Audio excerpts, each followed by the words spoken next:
그 정도의 능력인 분도 사회 서비스 공백이 있고 사회에 노출돼 있지 않으면 이렇게 될 수밖에 없는 거, 이런 안타까운 상황이 될 수밖에 없는 거예요. 장애를 가지고 있지만 사람들의 지원 인력이 많이 필요 없어. 특히 활동 지원 많이 안 받으시는 분들 계시거든요. 정말 위험한 거예요. 장애 등록을 해야겠다고 마음을 먹었어도 검사 비용이 너무 비싸고 절차가 까다로우니까 못 해가지고 결국은 혜택을 못 받는 분들이 많이 있다는 거죠.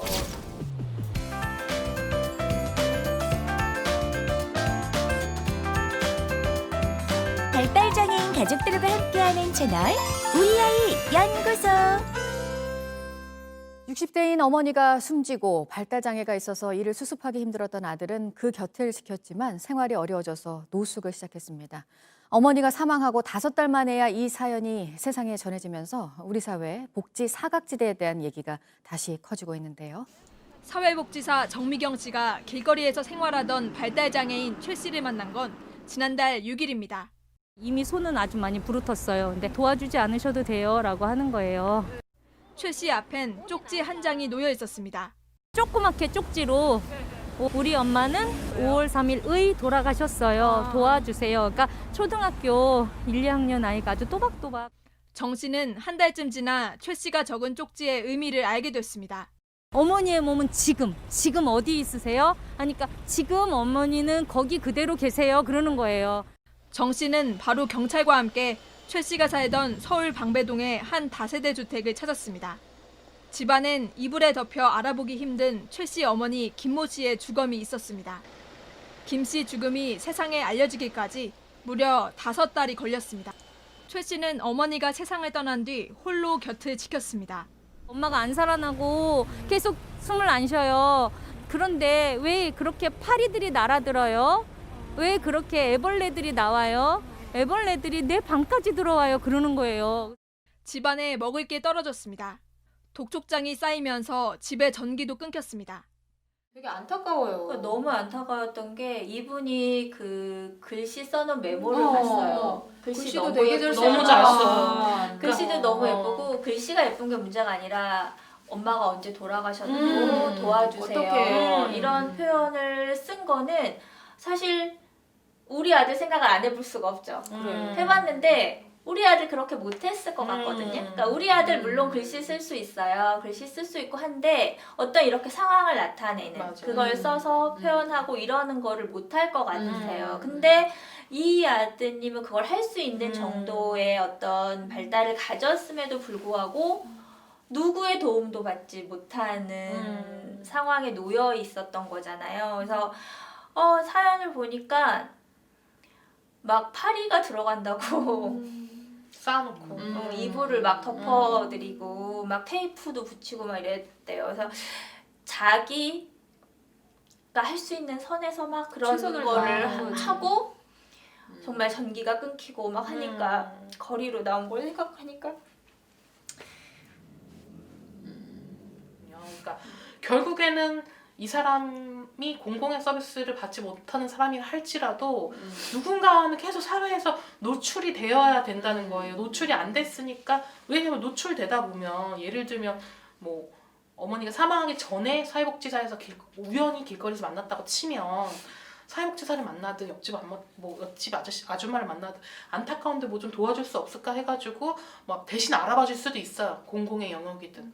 근데 너무 더 안타까웠던 거는 부모님의 관점은 그런 거예요. 글씨 쓴 거 보시면 아시겠지만 상황 인식이 된다는 거. 그러니까 이렇게 사람의 삶과 죽음을 이해할 수 있을까?부터가 되게 그 돌아가셨어요. 이렇게 네, 그리고 그냥 엄마가 이렇게 됐지만 그걸 정말, 그러니까 엄마가 사망을 하셨지만 그걸 돌아가셨어요라고 인식하고 표현할 수 있다는 게 좀 신기했는데, 그 정도의 능력인 분도 사회 서비스 공백이 있고 사회에 노출돼 있지 않으면 이렇게 될 수밖에 없는 거, 이런 안타까운 상황이 될 수밖에 없는 거예요. 그리고 저는 진짜 이게 단순한 생각이었는데 아니 그 정도의 인지가 있는 분이면 예를 들어 경찰서에 가서 그걸 보여줬어 봐요. 네. 그러면은 이렇게 되진 않았을 거거든요. 그러니까 어머님이 돌아가시는 건 못 막았을 수도 있지만 이렇게 막 5개월이 방치되고 이러지 않았을 거예요. 그래서 아마 근데 이분의 인지 능력이면 너 무슨 일이 있으면 경찰서에 가서 뭔가 신고를 해라, 뭘 알려드려라 라는 거를 알려줬으면 충분히 배울 수 있는 능력이 있었을 것 같아요. 그래서 내가 와 이런 거 가르쳐줘야 되겠구나 뭐 이런 생각을 그냥 단순하지만 막 그런 생각도 했거든요. 이게 되게 문제예요. 그러니까 그 보통 우리가 그 장애를 가지고 있는 사람들 많이 잊어버리잖아요. 뭐 도망가기도 하고 뭐 이래가지고 잊어버리잖아요. 근데 굉장히 중증의 친구들은 금방 발견할 수밖에 없어요. 슈퍼 가서 이런 데서 막 먹고 맞아. 막 이러고 다니고 막 소리 내고 이러니까 다니고 막 금방 눈에 이러니까. 띄는데 정말 상태가 좋은 친구들은 눈에 띌 수가 없어. 어디 가서 뭐 도둑질도 안 하고 막 소리도 안 내고 이렇게 다니니까 안 보인단 말이에요.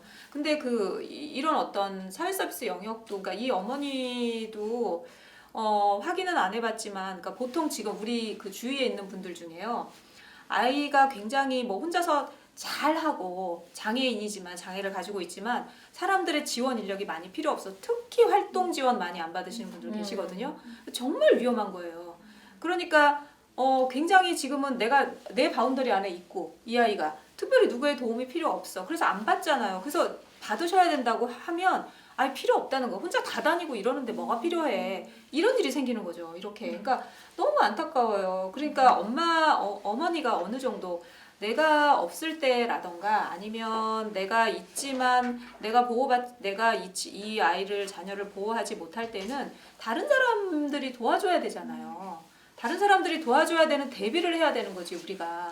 근데 지금 우리 어머님들은 약간 그런 현실 자각이 조금 이제 잘 못하시는 것도 있고 일부러 이렇게 회피하시는 것도 있고 이래가지고 저는 그러니까 어떤 우리가 이렇게 공공 서비스가 공공 영역에서 이렇게 잘 이렇게 잡아내지 못하는 사례들이 되게 많다. 이런 것도 있지만 우리는 당사자니까 이런 어떤 뉴스를 보면 그러면 우리 아이는 어떻게 노출을 할 건지를 우리가 생각해야 돼요. 생각해서 이렇게 좀 현명하게 좀 이렇게 미리미리 설계해놓고 실행하고 이런 게 좀 필요한 것 같아요. 너무 안타깝잖아요. 그리고 이 기사에서 추가 취재한 기사가 있는데 그분이 발달장애가 있지만 아드님이 장애인 등록에서 빠져 있었대요.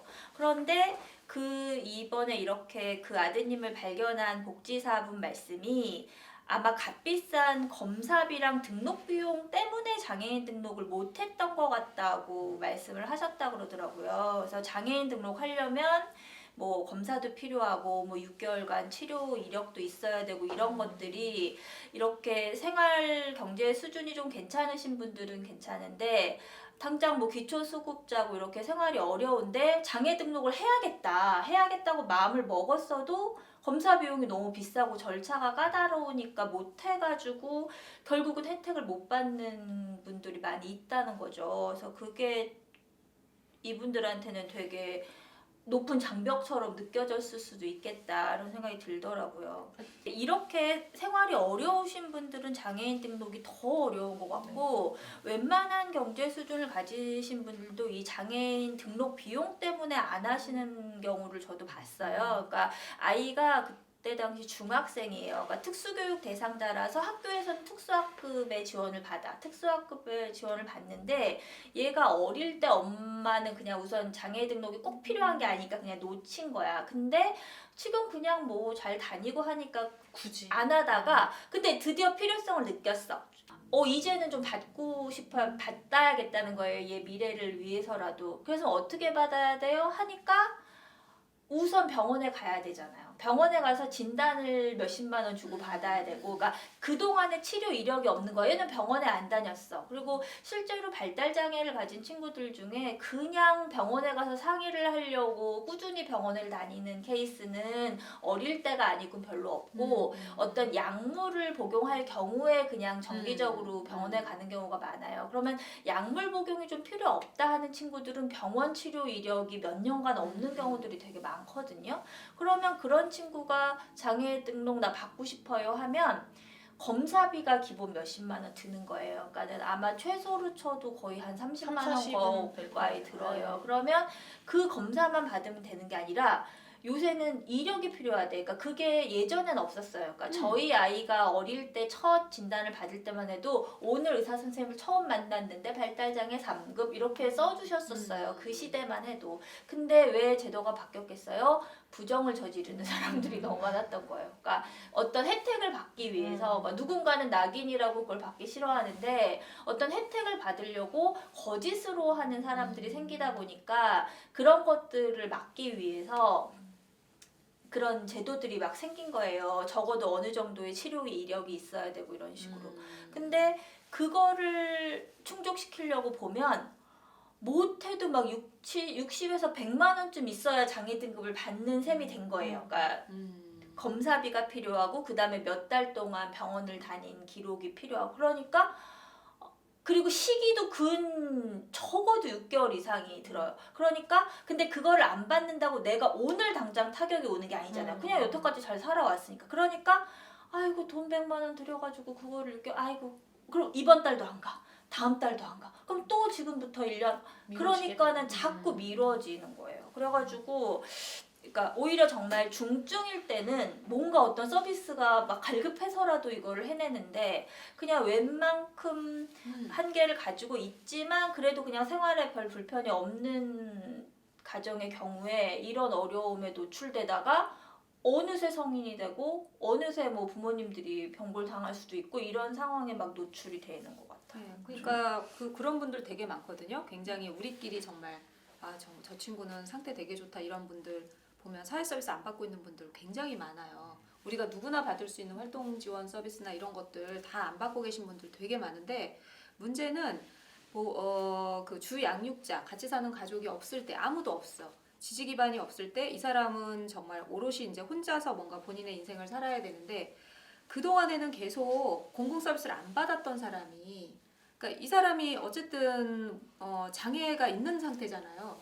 공공의 서비스를 안 받았는데 갑자기 내 지지 기반이 다 없어지고 내가 뭔가 새로운 사람이랑 뭔가 관계를 맺고 그러니까 이 사람들이 내 지지 기반이 돼야 되는데 그게 굉장히 어렵다는 거예요. 그게 그럴 거 아니에요. 뭐 20살, 30살까지 뭐 다른 사람이랑 뭔가를 해본 적이 없는데 그 사람이 우리 집에 와가지고 뭔가를 하고 뭐 나를 도와주고 가족처럼 이렇게 한다는 게 사실은 어려운 거란 말이죠.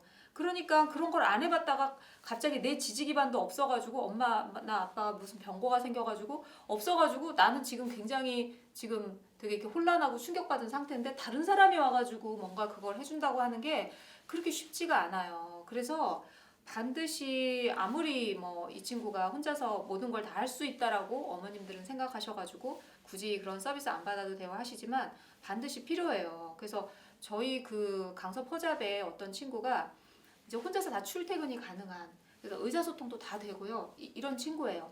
그런 친구인데 아버님이 아프셔가지고 어머니가 한 2주 동안 집에를 못 온 거야.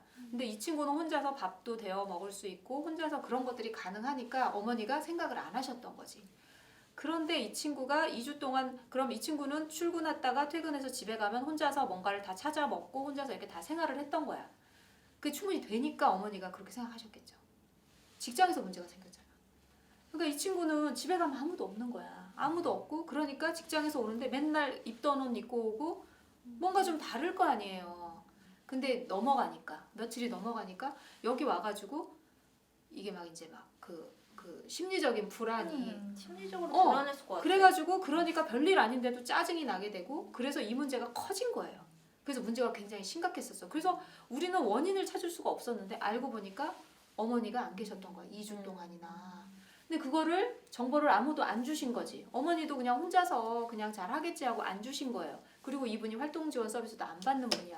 그러니까 이분은 굉장히 당황하잖아. 집에 맨날 나 혼자 있어야 되고 물리적인 행동은 똑같이 했겠지. 뭐 씻는다거나. 근데 우리한테 그것만 필요한 게 아니잖아요. 정서 지지도 필요하고 뭔가 정보를 계속 주고 해야 되는데 그런 것들이 딱 끊어지니까 바로 표가 난다는 거예요. 그래서 거기 굉장히 문제가 생겼거든요. 그래서 그 어머니한테도 제가 서비스 받으셔야 된다고. 어머니 안 계시면 어떡할 거냐고 이렇게 얘기했었거든요. 그러니까 이게 좀 뭔가 좀 뭐 나중에 해도 되겠지. 지금은 필요 없어. 지금 당장은. 왜 사람이 집에 온다거나 이러면 불편할 수 있잖아요. 그래서 안 받으시는 분들도 있거든요. 근데 지금 불편하는 게 맞아요. 지금 불편해야지. 나중에 내가 없을 때는 자녀분하고 이렇게 하셔야 되니까. 그래서 조금 그 좀 미래를 대비한 노력들을 좀 했으면 좋겠어요. 발달장애인 가족들과 함께하는 채널 우리 아이 연구소.